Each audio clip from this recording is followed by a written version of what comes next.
गीता किसी विशेष व्यक्ति, किसी जाति, वर्ग, पंथ, देश काल या किसी रूढ़िग्रस्त संप्रदाय का ग्रंथ नहीं है, बल्कि यह सार्वलौकिक तथा सार्वकालिक धर्मशास्त्र है। ये प्रत्येक देश, प्रत्येक जाति, प्रत्येक आयु के, प्रत्येक स्त्री पुरुष के लिए, सबके लिए है। सचमुच गीता संपूर्ण मानव जाति का धर्मशास्त्र है और कितने गौरव की बात है कि गीता आपका धर्मशास्त्र है।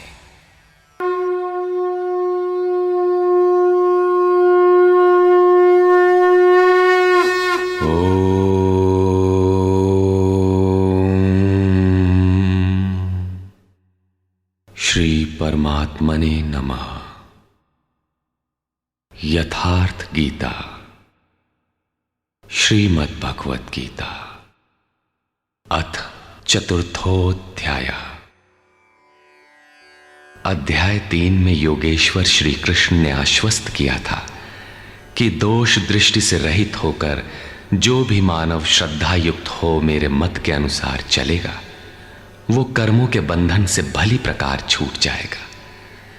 कर्म बंधन से मुक्ति दिलाने की क्षमता योग, ज्ञान योग या कर्म योग दोनों में है। योग में ही युद्ध संचार निहित है। प्रस्तुत अध्याय में वे बताते हैं कि इस योग का प्रणेता कौन है, इसका क्रमिक विकास कैसे होता है। श्री भगवानुवाच।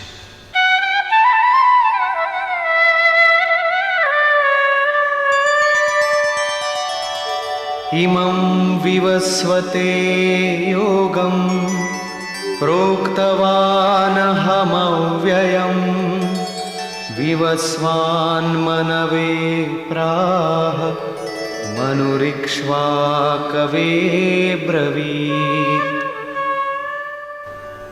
अर्जुन, मैंने इस अविनाशी योग को कल्प के आदि में विवस्वान अर्थात सूर्य के प्रति कहा। विवस्वान ने मनु से और मनु ने इक्ष्वाकु से कहा।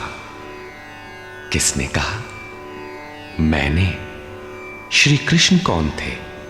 एक योगी, तत्व स्थित महापुरुष ही इस अविनाशी योग को कल्प के आरंभ में अर्थात भजन के आरंभ में विवस्वान अर्थात जो विवश हैं ऐसे प्राणियों से कहता है, सुरा में संचार कर देता है। यहां सूर्य एक प्रतीक है, क्योंकि सुरा में ही वो परम प्रकाश स्वरूप है और वहीं उसके पाने का विधान है। वास्तविक प्रकाशदाता अर्थात सूर्य वहीं है। ये योग अविनाशी है। योगेश्वर श्री कृष्ण ने कहा था कि इसमें आरंभ का नाश नहीं होता। इस योग का आरंभ भर कर दें तो ये पूर्णत्व दिलाकर ही शांत होता है। शरीर का कल्प औषधियों द्वारा होता है, किंतु आत्मा का भजन से होता है। भजन का आरंभ ही आत्मकल्प का आदि है। ये साधन भजन भी किसी महापुरुष की ही देन है। मोह निशा में अचेत आदिम मानव, जिसमें भजन का कोई संस्कार नहीं है, योग के विषय में जिसने कभी सोचा तक नहीं, ऐसा मनुष्य किसी महापुरुष को देखता है तो उनके दर्शन मात्र से, उनकी वाणी से, टूटी फूटी सेवा और सानिध्य से योग के संस्कार उसमें संचारित हो जाते हैं। गोस्वामी तुलसीदास जी इसी को कहते हैं, जे चितिये प्रभु जिन्ह प्रभु हेरे, ते सब भये परम पद जोगु। योगेश्वर श्री कृष्ण कहते हैं कि ये योग मैंने आरंभ में सूर्य से कहा। चक्षोः सूर्यो अजायत। महापुरुष के दृष्टि निक्षेप मात्र से योग के संस्कार सुरा में प्रसारित हो जाते हैं। स्वयं प्रकाश, स्ववश परमेश्वर का निवास सबके हृदय में है। सुरा अर्थात श्वास के निरोध से ही उसकी प्राप्ति का विधान है। सुरा में संस्कारों का सृजन ही सूर्य के प्रति कहना है। समय आने पर यह संस्कार मन में स्फुरित होगा। यही सूर्य का मन से कहना है। मन में स्फुरित होने पर महापुरुष के उस वाक्य के प्रति इच्छा जागृत हो जाएगी। यदि मन में कोई बात है तो उसे पाने की इच्छा अवश्य होगी। यही मनु का इक्ष्वाकु से कहना है। लालसा होगी कि वो नियत कर्म करें जो अविनाशी है, जो कर्म बंधन से मोक्ष दिलाता है। ऐसा है तो किया जाए और आराधना गति पकड़ लेती है। गति पकड़कर ये योग कहां पहुंचाता है, इस पर कहते हैं, एवं परंपरा प्राप्तम इमं राजर्षयो विदुः सकाले नेह महता योगो नष्टः परंतप।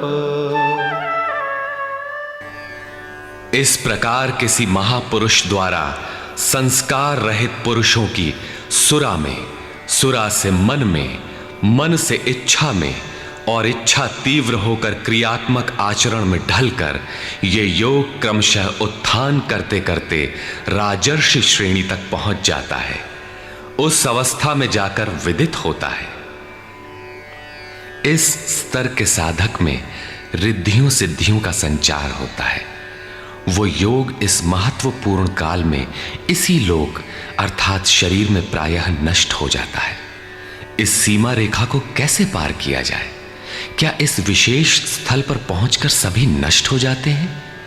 श्री कृष्ण कहते हैं, नहीं, जो मेरा आश्रित है, मेरा प्रिय भक्त है, अनन्य सखा है, वो नष्ट नहीं होता।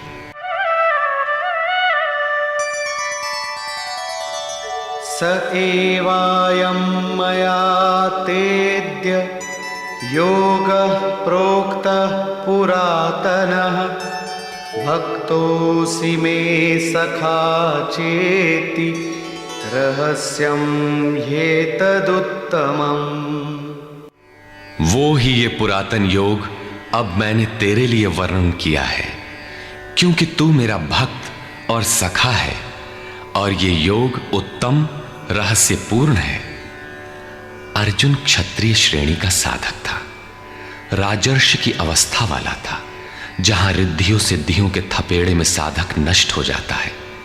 इस काल में भी योग कल्याण की मुद्रा में ही है, किंतु प्रायः साधक यहां पहुंचकर लड़खड़ा जाते हैं।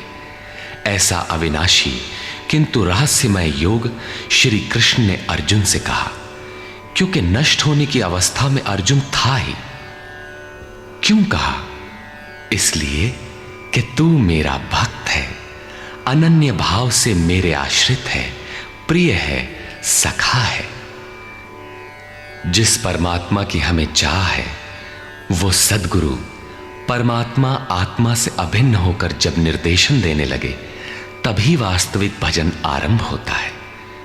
यहां प्रेरक की अवस्था में परमात्मा और सद्गुरु एक दूसरे के पर्याय हैं। जिस सतह पर हम खड़े हैं, उसी स्तर पर जब स्वयं प्रभु हृदय में उतर आए, रोकथाम करने लगे, डगमगाने पर संभालें, तभी मन वश में हो पाता है। मन बस होई तबही जब प्रेरक प्रभु बरजे। जब तक इष्ट देव रथी होकर आत्मा से अभिन्न होकर प्रेरक के रूप में खड़े नहीं हो जाते, तब तक सही मात्रा में इस पथ में प्रवेश ही नहीं होता। वो साधक प्रत्याशी अवश्य है, लेकिन भजन उसके पास कहां? पूज्य गुरुदेव भगवान कहा करते थे, हो हम कई बार नष्ट होते होते बच गए, भगवान ने ही बचा लिया। भगवान ने ऐसे समझाया, ये कहा। हमने पूछा, महाराज जी, क्या भगवान भी बोलते हैं, बातचीत करते हैं? बोले, हां, हो, भगवान ऐसे बतियावत हैं जैसे हम तुम बतियाई, घंटों बतियाई और क्रम न टूटे। हमें उदासी हुई और आश्चर्य भी कि भगवान कैसे बोलते होंगे, ये तो बड़ी नई बात है। कुछ देर बाद महाराज जी बोले, काहे घबराता है, तो हूं से बतियाई हैं। अक्षरशः सत्य था उनका कथन, और यही सख्य भाव है। सखा की तरह वे निराकरण करते रहें, तभी इस नष्ट होने वाली स्थिति से साधक पार हो पाता है।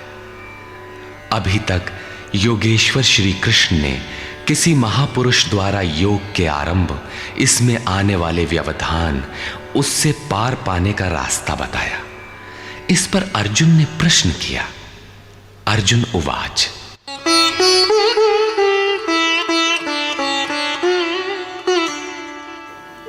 अपरं भवतो जन्म परं जन्म विवस्वतः कथमेतद्विजानीयाम् त्वमादौ प्रोक्तवानिति। भगवान, आपका जन्म तो अपरम अब हुआ है और मेरे अंदर सुरा का संचार बहुत पुराना है, तो मैं कैसे मान लूं कि इस योग को भजन के आदि में आपने ही कहा था। इस पर योगेश्वर श्री कृष्ण महाराज बोले। श्री भगवान वाच,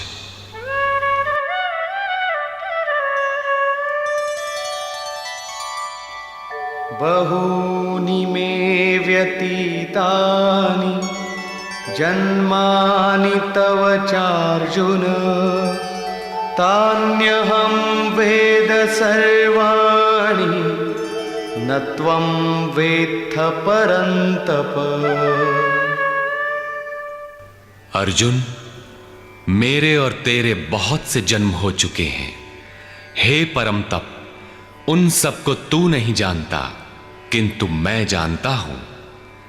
साधक नहीं जानता, स्वरूपस्थ महापुरुष जानता है, अव्यक्त की स्थिति वाला जानता है। क्या आप सबकी तरह पैदा होते हैं? श्री कृष्ण कहते हैं, नहीं, स्वरूप की प्राप्ति शरीर प्राप्ति से भिन्न है। मेरा जन्म इन आंखों से नहीं देखा जा सकता। मैं अजन्मा, अव्यक्त, शाश्वत होते हुए भी शरीर के आधार वाला हूं। अवधू जीवत में कर आशा, मुए मुक्ति गुरु कहे स्वार्थी, झूठा दे विश्वासा। शरीर के रहते ही उस परम तत्व में प्रवेश पाया जाता है। लेश मात्र भी कमी है तो जन्म लेना पड़ता है। अभी तक अर्जुन श्री कृष्ण को अपने समान देहधारी समझता है। वो अंतरंग प्रश्न रखता है, क्या आपका जन्म वैसा ही है जैसा सबका है?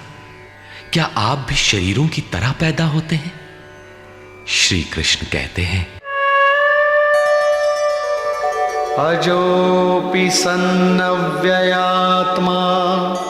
भूतानामीश्वरोऽपि सन् प्रकृतिं स्वामधिष्ठाय संभवाम्यात्ममायया। मैं विनाश रहित, पुनः जन्म रहित और समस्त प्राणियों के स्वर में संचारित होने पर भी अपनी प्रकृति को अधीन करके आत्म माया से प्रकट होता हूं। एक माया तो अविद्या है, जो प्रकृति में ही विश्वास दिलाती है, नीच एवं अधम योनियों का कारण बनती है। दूसरी माया है आत्म माया, जो आत्मा में प्रवेश दिलाती है, स्वरूप के जन्म का कारण बनती है। इसी को योग माया भी कहते हैं, जिससे हम विलग हैं। उस शाश्वत स्वरूप से ये जोड़ती है, मिलन कराती है। उस आत्मिक प्रक्रिया द्वारा मैं अपनी त्रिगुणमयी प्रकृति को अधीन करके ही प्रकट होता हूं। प्रायः लोग कहते हैं कि भगवान का अवतार होगा तो दर्शन कर लेंगे। श्री कृष्ण कहते हैं कि ऐसा कुछ नहीं होता कि कोई दूसरा देख सके। स्वरूप का जन्म पिंड रूप में नहीं होता। श्री कृष्ण कहते हैं, योग साधना द्वारा, आत्म माया द्वारा अपनी त्रिगुणमयी प्रकृति को स्ववश करके मैं क्रमशः प्रकट होता हूं। लेकिन किन परिस्थितियों में? यदा यदा हि धर्मस्य ग्लानिर्भवति भारत अभ्युत्थानमधर्मस्य तदात्मानं सृजाम्यहम्। हे अर्जुन, जब जब परम धर्म परमात्मा के लिए हृदय ग्लानि से भर जाता है, जब अधर्म की वृद्धि से भाविक पार पाते नहीं देखता, तब मैं आत्मा को रचने लगता हूं। जब आपका हृदय अनुराग से पूरित हो जाए, उस शाश्वत धर्म के लिए गदगद गिरा नयन बह नीरा की स्थिति आ जाए, जब प्रयत्न करके भी अनुरागी अधर्म का पार नहीं पाता, ऐसी परिस्थिति में मैं अपने स्वरूप को रचता हूं। अर्थात भगवान का आविर्भाव केवल अनुरागी के लिए है और यह अवतार किसी भाग्यवान साधक के अंतराल में होता है। आप प्रकट होकर करते क्या हैं? परित्राणाय साधूनां विनाशाय च दुष्कृतां धर्म संस्थापनार्थाय संभवामि युगे युगे। अर्जुन, साधूनाम परित्राणाय परम साध्य एकमात्र परमात्मा है, जिसे साध लेने पर कुछ भी साधना शेष नहीं रह जाती। उस साध्य में प्रवेश दिलाने वाले विवेक, वैराग्य, शम दम इत्यादि दैवी संपद को निर्विघ्न प्रवाहित करने के लिए तथा दुष्कृताम, जिससे दूषित कार्य रूप लेते हैं, उन काम क्रोध राग द्वेषादि विजातीय प्रवृत्तियों को समूल नष्ट करने के लिए तथा धर्म को भली प्रकार स्थिर करने के लिए मैं युग युग में प्रकट होता हूं। युग का तात्पर्य सतयुग, त्रेता, द्वापर में नहीं। युग धर्मों का उतार चढ़ाव मनुष्यों के स्वभाव पर है। युग धर्म सदैव रहे हैं। मानस में संकेत है, नित जुग धर्म हो ही सब केरे, हृदय राम माया के प्रेरे। युग धर्म सभी के हृदय में नित्य होते रहते हैं। अविद्या से नहीं बल्कि विद्या से, राम माया की प्रेरणा से हृदय में होते हैं, जिसे प्रस्तुत श्लोक में आत्म माया कहा गया है। वही है राम माया। हृदय में राम की स्थिति दिला देने वाली, राम से प्रेरित है वो विद्या। कैसे समझा जाए कि अब कौन सा युग कार्य कर रहा है? तो शुद्ध सत्व समता विज्ञाना, कृत प्रभाव प्रसन्न मन जाना। जब हृदय में शुद्ध सत्व गुण ही कार्यरत हो, राजस तथा तामस दोनों गुण शांत हो जाएं, विषमताएं समाप्त हो गई हों, जिसका किसी से द्वेष न हो, विज्ञान हो, अर्थात इष्ट से निर्देशन लेने और उस पर टिकने की क्षमता हो, मन में प्रसन्नता का पूर्ण संचार हो, जब ऐसी योग्यता आ जाए तो सतयुग में प्रवेश मिल गया। इसी प्रकार दो अन्य युगों का वर्णन किया और अंत में तामस बहुत रजो गुण थोरा, कलि प्रभाव विरोध चहुं ओरा। तामस गुण भरपूर हो, किंचित राजसी गुण भी उसमें हो, चारों ओर वैर और विरोध हो, तो ऐसा व्यक्ति कलियुगीन है। जब तामसी गुण कार्य करता है तो मनुष्य में आलस्य, निद्रा, प्रमाद का बाहुल्य होता है। वो कर्तव्य जानते हुए भी उसमें प्रवृत्त नहीं हो सकता, निषिद्ध कर्म जानते हुए भी उससे निवृत्ति नहीं हो सकती। इस प्रकार युग धर्मों का उतार चढ़ाव मनुष्यों की आंतरिक योग्यता पर निर्भर है। किसी ने इन योग्यताओं को 4 युग कहा है, तो कोई इन्हें ही 4 वर्ण का नाम देता है, तो कोई इन्हें ही अति उत्तम, उत्तम, मध्यम और निकृष्ट 4 श्रेणी के साधक कहकर संबोधित करता है। प्रत्येक युग में इष्ट साथ देते हैं।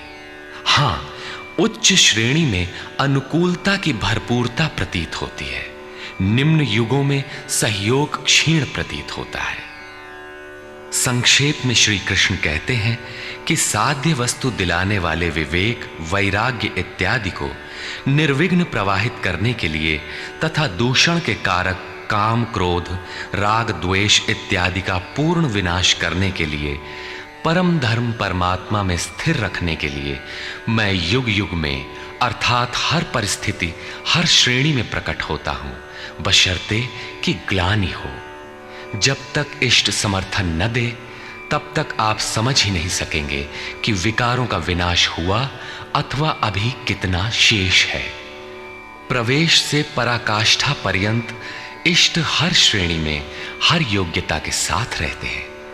उनका प्राकट्य अनुरागी के हृदय में होता है। भगवान प्रकट हैं तब तो सभी दर्शन करते होंगे। श्री कृष्ण कहते हैं, नहीं। जन्म कर्म च मे दिव्यम् एवं यो वेत्ति तत्वतः त्यक्त्वा देहं पुनर्जन्म नैति मामेति सोऽर्जुन। अर्जुन, मेरा वो जन्म अर्थात ग्लानि के साथ स्वरूप की रचना तथा मेरा कर्म अर्थात दुष्कृतियों के कारणों का विनाश, साध्य वस्तु को दिलाने वाली क्षमताओं का निर्दोष संचार, धर्म की स्थिरता, ये कर्म और जन्म दिव्य अर्थात अलौकिक है, लौकिक नहीं है। इन चर्म चक्षुओं से उसे देखा नहीं जा सकता, मन बुद्धि से उसे मापा नहीं जा सकता। जब इतना गूढ़ है तो उसे देखता कौन है? केवल यो वेत्ति तत्वतः, केवल तत्वदर्शी ही मेरे इस जन्म और कर्म को देखता है और मेरा साक्षात करके वो पुनर्जन्म को नहीं प्राप्त होता बल्कि मुझे प्राप्त होता है। जब तत्वदर्शी ही भगवान के जन्म और कार्य को देख पाता है तो लोग लाखों की संख्या में भीड़ लगाए क्यों खड़े हैं कि कहीं अवतार होगा तो दर्शन करेंगे? क्या आप तत्वदर्शी हैं? महात्मा वेश में आज भी विविध तरीके से, मुख्यतः महात्मा वेश की आड़ में बहुत से लोग प्रचार करते फिरते हैं कि वे अवतार हैं, या उनके दलाल प्रचार कर देते हैं। लोग भेड़ की तरह अवतार को देखने टूट पड़ते हैं। किंतु श्री कृष्ण कहते हैं कि केवल तत्वदर्शी ही देख पाता है। अब तत्वदर्शी किसे कहते हैं? अध्याय 2 में सत असत का निर्णय देते हुए योगेश्वर श्री कृष्ण ने बताया था कि अर्जुन, असत वस्तु का अस्तित्व नहीं है और सत का तीनों कालों में कभी अभाव नहीं है। तो क्या आप ऐसा कहते हैं? बताया उन्होंने, नहीं, तत्वदर्शियों ने इसे देखा। न किसी भाषाविद ने देखा, न किसी समृद्धिशाली ने देखा। यहां पुनः बल देते हैं कि मेरा आविर्भाव तो होता है लेकिन उसे तत्वदर्शी ही देख पाता है। तत्वदर्शी एक प्रश्न है। ऐसा कुछ नहीं कि 5 तत्व हैं, 25 तत्व हैं, इनकी गणना सीख ली और हो गए तत्वदर्शी। श्री कृष्ण ने आगे बताया कि आत्मा ही परम तत्व है। आत्मा परम से संयुक्त होकर परमात्मा हो जाता है। आत्म साक्षात्कार करने वाला ही इस आविर्भाव को समझ पाता है। सिद्ध है कि अवतार किसी विरही अनुरागी के हृदय में होता है।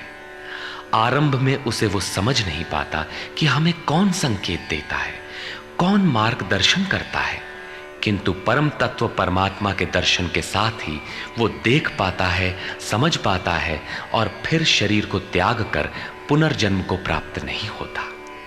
श्री कृष्ण ने कहा कि मेरा जन्म दिव्य है, इसे देखने वाला मुझे प्राप्त होता है। तो लोगों ने उनकी मूर्ति बना ली, पूजा करने लगे, आकाश में कहीं उनके निवास की कल्पना कर ली। ऐसा कुछ नहीं है। उन महापुरुषों का आशय केवल इतना था कि यदि आप निर्धारित कर्म करें तो पाएंगे कि आप भी दिव्य हैं। आप जो हो सकते हैं वो मैं हो गया हूं। मैं आपकी संभावना हूं, आपका ही भविष्य हूं। अपने भीतर आप जिस दिन ऐसी पूर्णता पा लेंगे तो आप भी वही होंगे जो श्री कृष्ण है। जो श्री कृष्ण का स्वरूप है वही आपका भी हो सकता है। अवतार कहीं बाहर नहीं होता। हां, यदि अनुराग पूरित हृदय हो तो आपके भीतर भी अवतार की अनुभूति संभव है। वे आपको प्रोत्साहित करते हैं कि बहुत से लोग इस मार्ग पर चलकर मेरे स्वरूप को प्राप्त कर चुके हैं।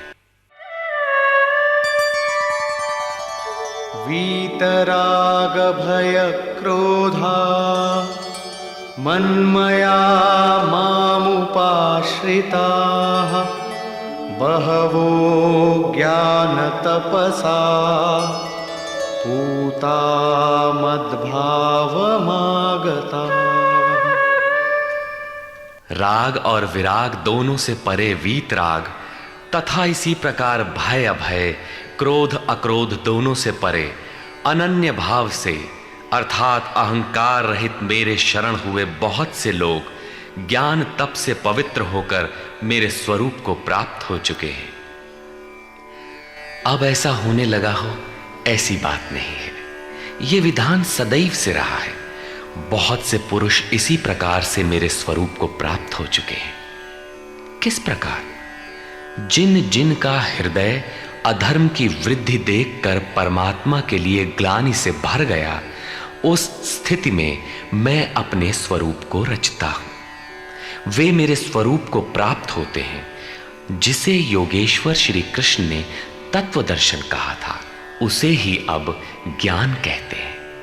परम तत्व है परमात्मा, उसे प्रत्यक्ष दर्शन के साथ जानना ज्ञान है। ऐसी जानकारी वाले ज्ञानी मेरे स्वरूप को प्राप्त करते हैं। यहां यह प्रश्न पूरा हो गया। अब वे योग्यता के आधार पर भजने वालों का श्रेणी विभाजन करते हैं। ये यथा मां प्रपद्यन्ते तांस्तथैव भजाम्यहम् मम वर्त्मानुवर्तन्ते मनुष्याः पार्थ सर्वशः।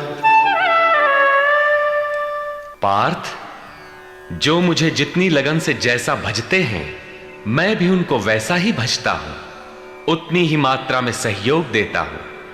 साधक की श्रद्धा ही कृपा बनकर उसे मिलती है। इस रहस्य को जानकर सुधीजन संपूर्ण भाव से मेरे मार्ग के अनुसार ही बरतते हैं। जैसा मैं बरतता हूं, जो मुझे प्रिय है वैसा ही आचरण करते हैं। जो मैं कराना चाहता हूं वही करते हैं।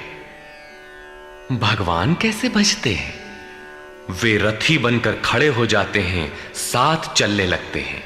यही उनका भजना है। दूषित जिनसे पैदा होते हैं, उनका विनाश करने के लिए वे खड़े हो जाते हैं। सत्य में प्रवेश दिलाने वाले सद्गुणों का परित्राण करने के लिए वे खड़े हो जाते हैं। जब तक इष्ट देव हृदय से पूर्णता रथी न हो और हर कदम पर सावधान न करें, तब तक कोई कैसा ही भजनानंदी क्यों ना हो, लाख आंख मूंदे, लाख प्रयत्न करे, वो इस प्रकृति के द्वंद्व से पार नहीं हो सकता। वो कैसे समझेगा कि हम कितनी दूरी तय कर चुके, कितना शेष है। इष्ट ही आत्मा से अभिन्न होकर खड़े हो जाते हैं और उसका मार्गदर्शन करते हैं कि तुम यहां पर हो, ऐसे करो, ऐसे चलो। इस प्रकार प्रकृति की खाई पाटते हुए शनैः शनैः आगे बढ़ाते हुए स्वरूप में प्रवेश दिला देंगे। भजन तो साधक को ही करना पड़ता है, किंतु उसके द्वारा इस पथ में जो दूरी तय होती है वो इष्ट की देन है। ऐसा जानकर सभी मनुष्य सर्वतोभावेन मेरा अनुसरण करते हैं। किस प्रकार वे बरतते हैं?